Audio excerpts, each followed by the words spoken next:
Greetings from the road. This is Freighter Jim. I got a couple of gals here that we're going to talk with.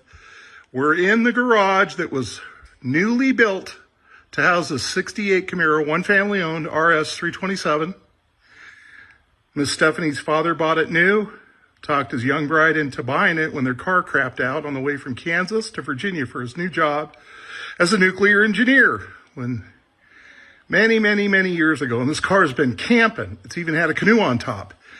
Her father had it, drove it all those years. You can see the clear coat on the hood, which indicates probably the original paint, fresh paint on the sides. This car purrs like a kitten. We unloaded it, dead battery. Miss Stephanie and I went out, had breakfast, dropped the battery out, got it charged. And coming up from down the block is Miss Claire. And Miss Claire, she's telling us about her days racing in Bakersfield. And she doesn't think it's any big deal. But Miss Claire, I want you to speak up real loud and tell me about your memories of the Camaros and what you drove back in the day. Tell us about that. I had a 66 GTO. And friends convinced me, this is something that you did on the weekends. Let's just take it out. And we did quarter-mile drives. And you mentioned that you didn't have trailers. So you drove your car down, changed tires, put slicks on it. Right. Nobody had trailers. Nobody had any kind of fancy equipment. It was just a weekend thing you did. Everybody put what they had together into boxes. There's no such thing as tubs, but we just loaded everything in the rigs and coolers of beer and went to various racetracks around Southern California. Mostly Bakersfield. Yeah, mostly around there. Okay. So now you find yourself on the same street as Miss Stephanie, and you can be a mentor to her and her husband. And Miss Stephanie, tell us about the tie-in. This is just such an interesting story with your husband and what car he had in high school, which he regrets selling, but things have come full circle. Tell us about that.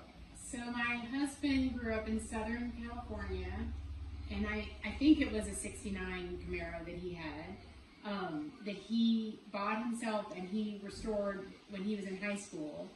And I don't know when he sold it, but he did end up selling it when he was in his early 20s, and he sort of regretted doing that.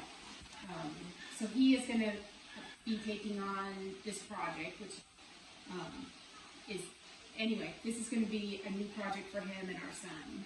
And your son's 14 years old. He's 14. So we'll tell us the backstory. I kind of touched on it. How did this car come into your family? Because it's quite an interesting story. Your mom and dad are going to school in Kansas. Your dad's waiting for your mom to graduate. Tell us what happens on the trip out from Kansas to Virginia. So they loaded all of their worldly possessions in whatever car they had. And I keep saying Nash Rambler, but I don't actually know that's what it was. But anyway, some car. And coming into Virginia, they had to cross the Appalachian Mountains, and they were coming in on 501, and the car died.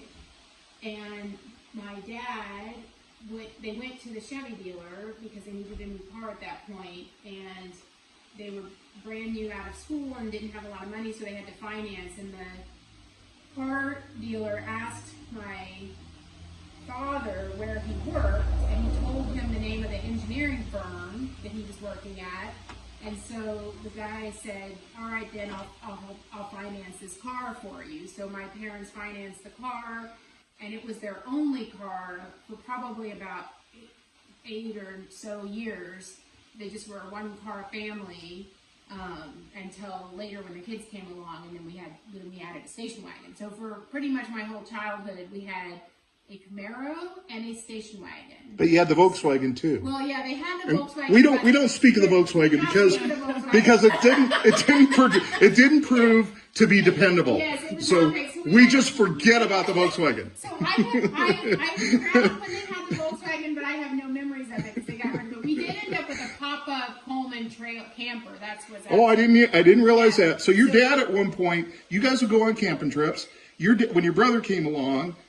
That's when we got the camper. Yeah, because it was too many people. But your dad actually used to put a canoe on the top of this. Yes, my parents had a canoe that they put on top of this. So your dad, a few years ago, approached you about taking this on. He approached you about being the new mentor for this.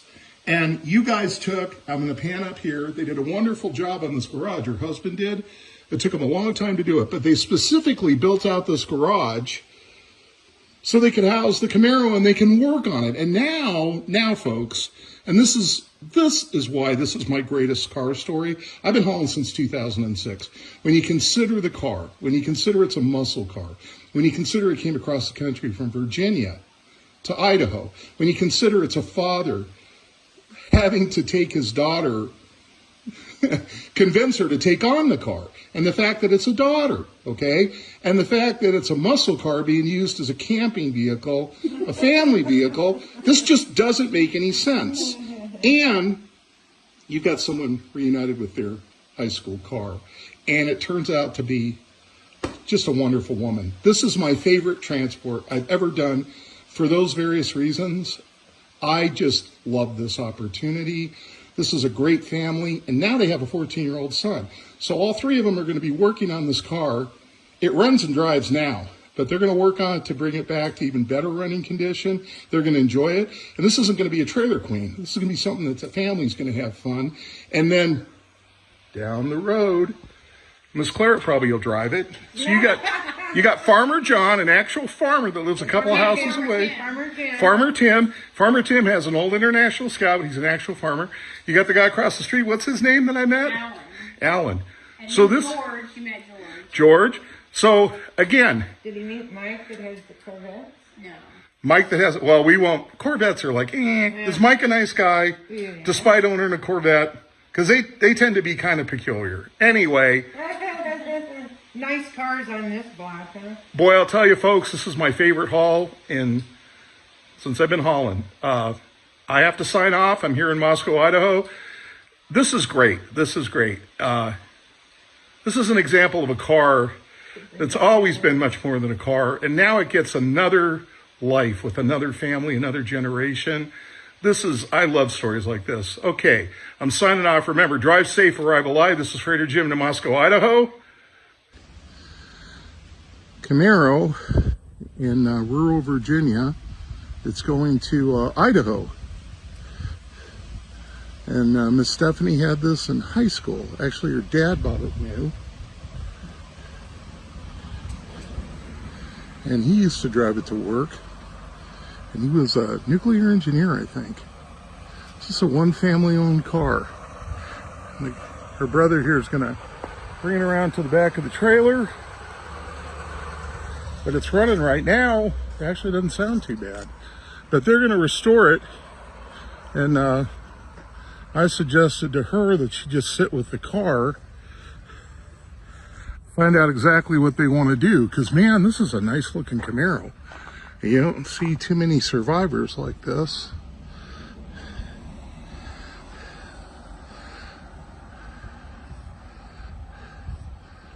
That's a pretty car. That doesn't need very much at all, especially being from Virginia. Considering doing the math, 32 years and then 23. What a pretty car. So we'll do a walk around.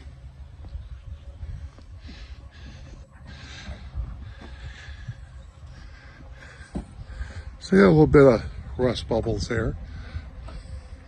327 car. Looks like original wheel covers.